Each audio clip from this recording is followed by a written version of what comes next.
Hello. അപ്പോൾ ഇന്നത്തെ video എന്ന് പറയുന്നത് നാട്ടിൽ നിന്ന് അനിയൻ വന്നിട്ടുണ്ട്. അപ്പോൾ അതിനെ കുറിച്ച് ക്ലിപ്പിങ്സാണ് കാണിക്കുന്നത്. 2-3 ദിവസം ഇവിടെ അവധിയൊക്കെ ആയിരുന്നു. അപ്പം നമ്മൾ ചെറുതായിട്ടൊന്ന് സെലിബ്രേറ്റ് ചെയ്തായിരുന്നു. ഫുഡൊക്കെ കഴിച്ചു. പിന്നെ അബുദാബിയിലെ സംസമയിൽ പോയി നമ്മൾ വിളിക്കുന്ന അവന്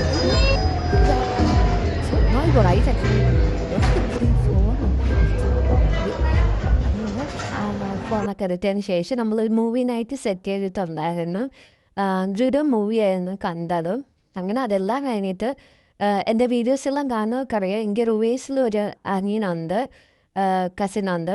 അപ്പം അവനും ഈ അവധി ആയതുകൊണ്ട് വന്നിട്ടുണ്ടായിരുന്നു. അപ്പം തിരിച്ച് അവനെ നമ്മൾ കൊണ്ടാക്കാനുള്ള പോകുന്നുണ്ടായിരുന്നു. ഒരു ഷോർട്ട് ട്രിപ്പായിരുന്നു അത്. അങ്ങനെ സൺസെറ്റൊക്കെ കണ്ടു അവനെ കൊണ്ടാക്കി തിരിച്ചു വന്നു. അപ്പോൾ ഇന്നത്തേക്ക് ഇത്രയേ ഉള്ളൂ. Thank you. ഇനിയും സബ്സ്ക്രൈബ് ചെയ്യണം, സപ്പോർട്ട് ചെയ്യണം.